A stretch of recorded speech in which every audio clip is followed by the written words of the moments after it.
This is a collection of some of the scariest and most interesting stories from the internet. I've never read any of these on my channel, but if you've heard any of these, I will be leaving timestamps for each story in the description and pinned comment just in case you want to skip past any. Now that that's out of the way, I hope you enjoyed the video and let's begin.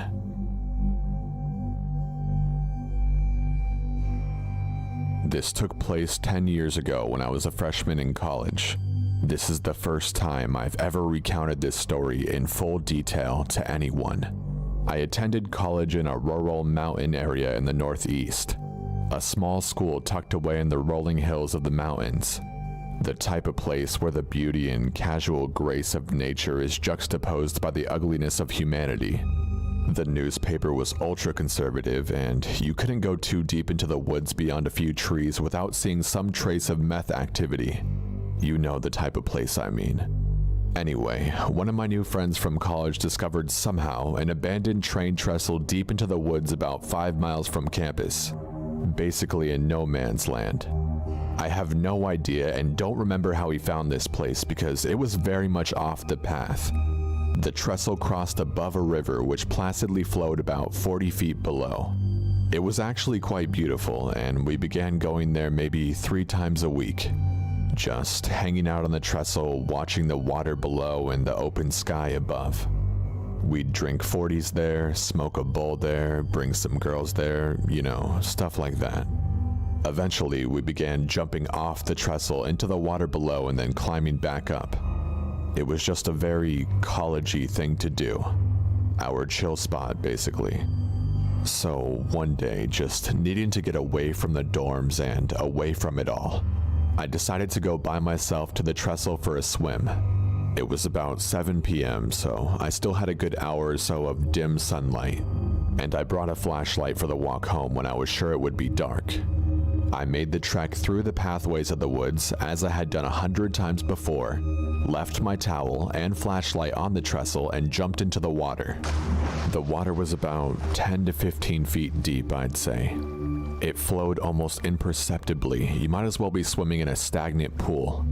However, about maybe 50 yards away from the trestle, the river narrows and the current picks up significantly.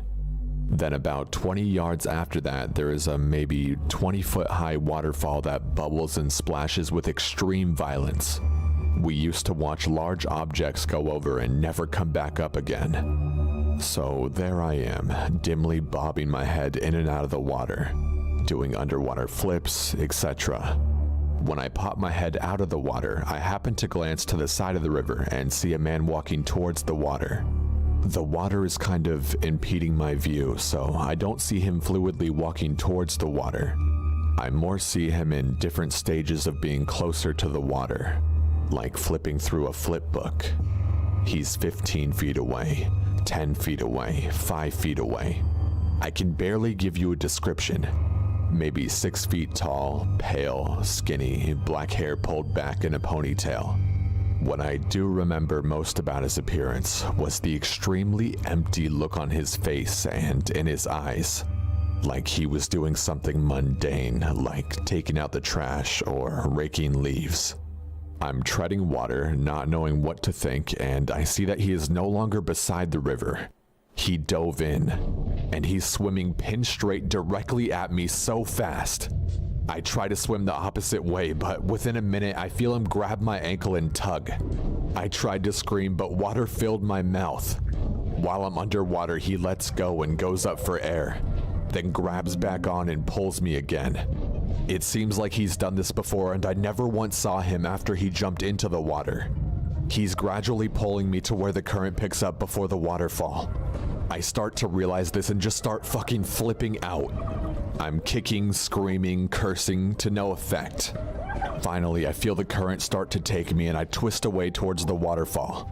I look back and I see this fucking guy just casually swimming back to where he jumped into the water, not even looking at me. This is by far the scariest moment of my life as I approach the waterfall. Long story short, I go over and I'm underwater for a long time, over a minute. The water above unrelentingly pushing me under. The only reason I survived was there was a large log that had gone over. and I grabbed it and used leverage against the bottom to push me away from the crushing water. I survived, obviously, but then I had to trek the miles back to my dorm in the dark without my flashlight, every step of the way thinking he would come back to finish the job. The next year, a football player drowned going over that fall.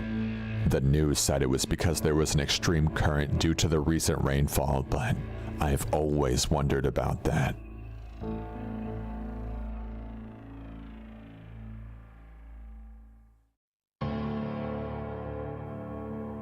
Before I start, here's a bit of context to my story.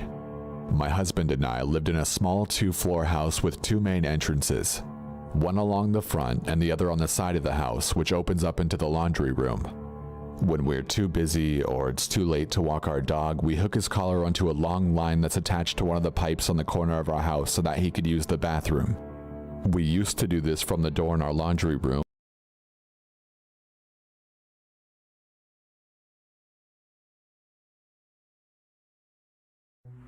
This is a compilation of some of the creepiest classic true scary stories found on the internet.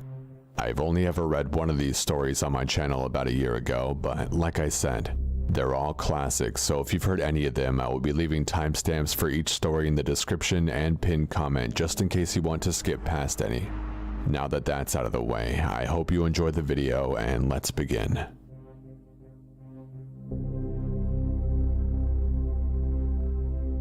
I've always had an innate fear of the night. Not so much the dark, but the night itself.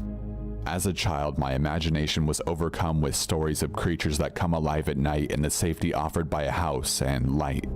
I never had anything to base this fear on, until a night when I decided to go with a buddy of mine to a baseball game and got stuck at a light at 2 a.m. after dropping him off at home. Of course, that night, the game went into extra innings, and so I didn't get a chance to drop my friend off back home until well after 1 a.m. Everything was fine on the way home until I hit a light right before the street that led to my house. It was a T-junction and I was turning left. The light is one of those that you think is broken until it finally turns green right when you finally decide to just run it. So, of course, I pulled up right as the light turned red. I would have just run the light, seeing as no one was there and it was closing in on 2 a.m. on a school night. But earlier that week I had heard the phrase, "Character is what you do when no one is looking," and for whatever reason, that was the night I decided to prove to myself that I was a man of character. Big mistake. I pulled to a stop at the light, feeling good about myself, bordering on self-righteous, when I happened to look out of my window to my left and noticed a lady sitting all alone on a bus bench. We made brief eye contact and I quickly looked away. It was too late. I could see movement out of my peripheral vision and knew she was coming my way. I looked out the window and noticed she was carrying a bag. I quickly checked that my doors were locked and that all my windows were up. I then moved my right foot above the accelerator just in case and braced myself for what was to come. I was hoping it would just be an awkward exchange and was praying for a quick light change before she reached me so I could just get out of there.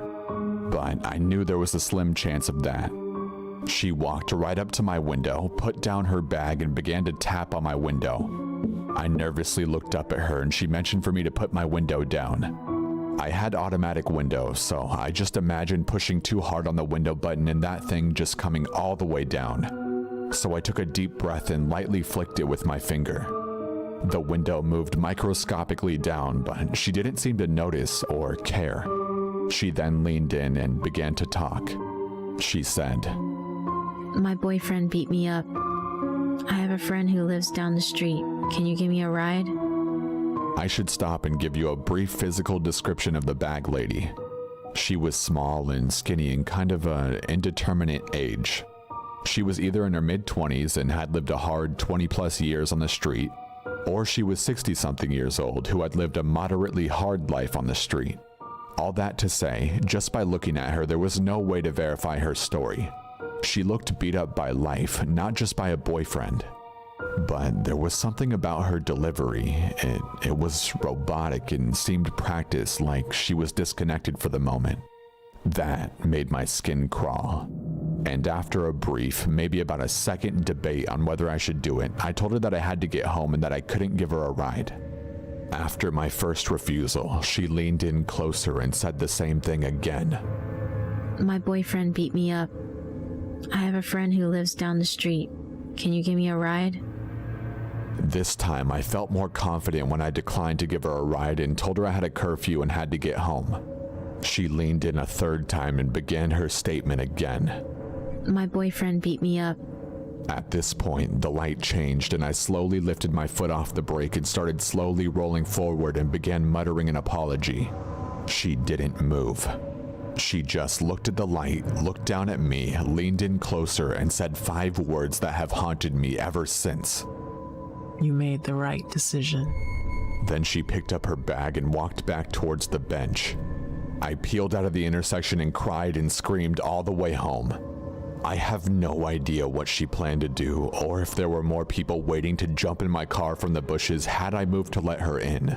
But that encounter has haunted me ever since and has confirmed in my mind that nothing good happens after dark.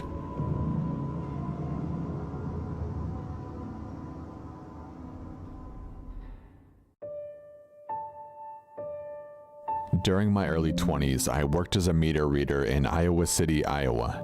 A meter reader is the person who records how much electricity, gas, or water you've used each month.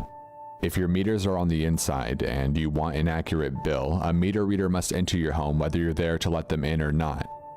Just to clarify, we only entered homes if consent was given when the customer first signed up for service.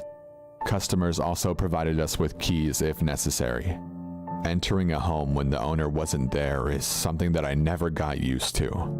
No matter how loudly I knocked, I never shook the uneasy feeling that I wasn't welcome. The inside of a home is the ultimate private space. A home's exterior is just the image of ourselves that we project to the rest of the world. But the further you venture inside, the closer you come to truly seeing what kind of person lives there. And if you want the raw, unfiltered truth, head for the basement. I really hate basements. I've seen walls that look like giant static-filled TV screens, only until I realized it was roaches scurrying across a white background. Cobwebs so thick and dusty that it looked like the cotton candy machine exploded at the Spider County Fair. I've seen rats, snakes, feces, weapons, neglected children, abused pets, homeless squatters, massive hordes, bizarre sexual items, a makeshift meth lab, and even a coffin. There are usually rational explanations for all of these things. Well, maybe not the coffin, but there was one basement where what I found was beyond the grasp of logic, and that's what made it so terrifying. It was an old apartment house. From the outside, it looked like every other house on the block. I entered the back door and found myself at the top of a staircase. I ran my hand along the wall until it grazed a light switch. I flipped the switch, but no lights turned on. I wasn't carrying a flashlight. A typical route involved 5 or 6 hours of walking, so I carried as little as possible. Oftentimes, I used the light from my handheld screen, but it only illuminated whatever was about a foot in front of it. So, armed with the world's worst lantern, I made my way down into the darkness. Once at the bottom, I blindly shuffled across the room, one baby step at a time. With my arms outstretched and head down, I eventually reached the far side of the basement.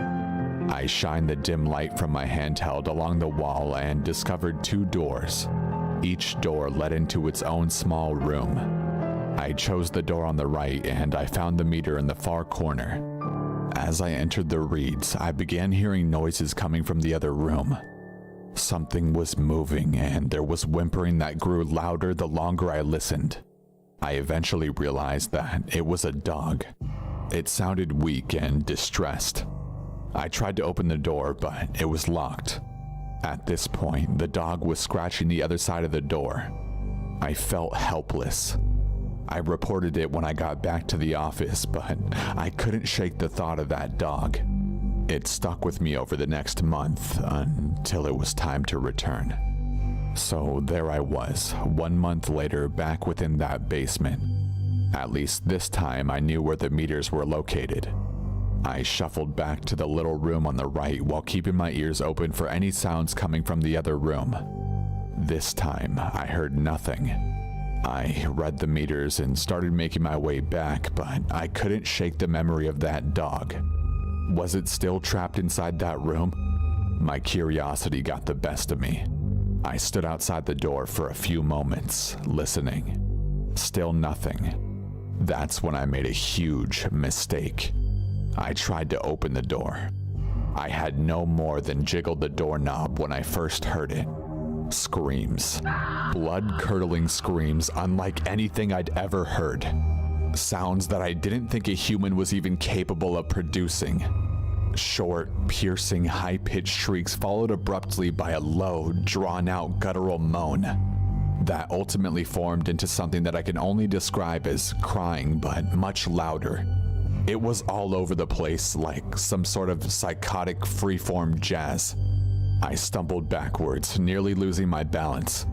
I shouted something like, "Hello? Who's in there?" There was no response, just screams. "Are you okay? Do you need help?" Still no response, just screams. There was no doubt that I yelled loud enough for him to hear me. He didn't want my help, he wanted me gone. I fumbled my way through the darkened room toward the exit. When I reached the top of the stairs, I just stood there, listening. I was trying to wrap my mind around what I was hearing. I waited for the screaming to stop, but it never did. When I finally left, it was still as loud and demented as when it began. I felt relieved, but that quickly vanished when I realized I had to do it all over again next month. I reported what I'd heard, but nothing came of it. As my return drew nearer, a sense of dread grew inside of me. What kind of lunatic sits alone in total darkness and silence? My mind created endless explanations for what kind of hell laid beyond that door. By the time I returned, I'd built him up so much in my mind that anyone other than the devil himself would have been a letdown. But there was no sign of him the next month, or even the next several months. I'd nearly given up on solving the mystery when a stroke of luck pulled me back in. One night, I went to a concert with my friend Laura. After the show, I gave her a ride home. She'd moved somewhat recently, so she had to give me directions. I didn't pay much attention to where she was leading me, until she pointed to a house a little bit up the street. I couldn't believe it. She had moved into the house with the mysterious room in the basement. I said to her, "Look, this sounds weird, but have you noticed anything odd about the basement at this?" But before I could finish my sentence, she blurted out that there was a crazy guy who lives down there. Finally, I had confirmation. She went on to tell me that even though her apartment was in the attic, she often heard him yelling late at night. But that wasn't all. She had actually met him. One day, while walking to her car, she saw him standing in the lawn. He stood perfectly still with no expression on his face. He was directly in her path, so she cautiously made her way around him. She noticed he was staring at her, so she offered a friendly hi as she passed. He had no reaction except for one unsettling exception. He stuck out his tongue, then quickly sucked it back into his mouth and resumed acting like a statue. Thoroughly creeped out, she got into her car and drove away. 2 or 3 months later, I finally met him myself. I entered the back door like I had done so many months before. This time, something was different. There was a light on in the basement. I peered down the staircase. At the bottom, a ragged-looking dog was staring back at me. It was the same dog I'd heard during my first visit. Then I noticed something else. Behind the dog, I could see a pair of bare feet. The ceiling blocked my view of the rest of whoever was standing there, but it didn't matter. I knew it was him. I should have left right then, but I didn't. I know this probably doesn't make any sense, but at this point my desire to finally get some answers outweighed my fear. I shakily called out, "Hey, I'm the meter reader," and started to make my descent. As I made my way down, more of him was revealed. He looked to be middle-aged, his head was shaved, and his eyes were wild. He was wearing pants, but no shirt. What I remember most was how lean and sinewy his body looked. It had a look of a body that was never at rest. I explained who I was and what I was doing there. To my surprise, not only did he talk to me, but he actually sounded somewhat normal. The volume and pitch of his voice was odd, but he said the same sorts of things that people typically said to meter readers. I even started to doubt whether or not he was the same man I'd heard screaming, but soon enough, his behavior slowly removed all doubt. As I read the meters, he rapidly paced back and forth. He was constantly wringing his hands together and spastically cocking his head from side to side. The longer he talked, the more agitated he became.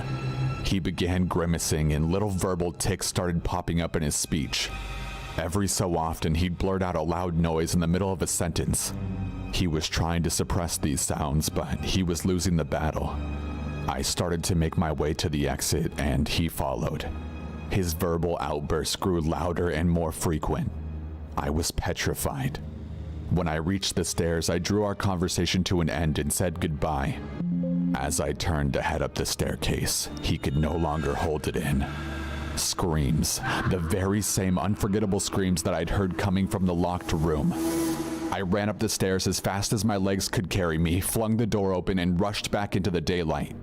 A month or two later, I had a couple friends, including Laura, over to my place. I was excited to tell her all about my encounter, but as I was relaying what happened, I could tell that something else was on her mind.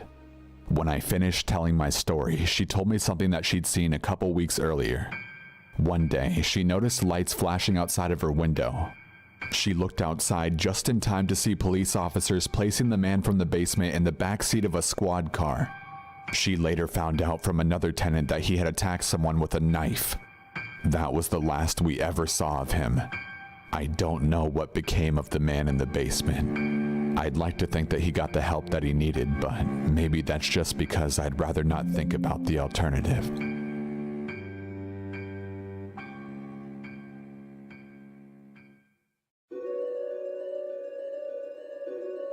This is something that happened to me about 2 years ago, but thinking about it still gives me chills.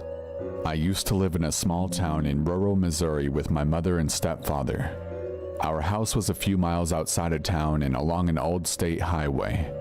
We were pretty isolated out there, other than the occasional passing car or farm equipment. One day, I came home from a morning shift at work. I was pretty tired, so I immediately came in the front door and sprawled out on the couch. My mother and stepfather were preparing to go into town to visit a family friend, so I just started a movie and quickly drifted off to sleep. I remember waking up to the sound of my parents leaving, but after that I slept rather soundly. I must have been asleep for a couple of hours before I was woken up to the sound of my front door opening and closing. I laid silently, hoping to fall back asleep. I assumed it was just my parents returning from their visit. After a moment of silence, I heard an unfamiliar voice say, "Where is everybody?" My eyes shot open and I looked up to see a man standing over me. I have never seen this man before. He was tall and muscular and he was wearing a white t-shirt with cut-off sleeves. He was also covered head to toe in blood. I jumped to my feet instantly. I had never been so scared in my life. Trying to rationalize, I asked, "Are you looking for my parents?" He stared at me for a moment and asked who I was. I replied by asking, "Who are you and what the fuck are you doing in my house?" He stared at me blankly. I thought I was going to be murdered. He kept talking incoherently and asking where everyone was.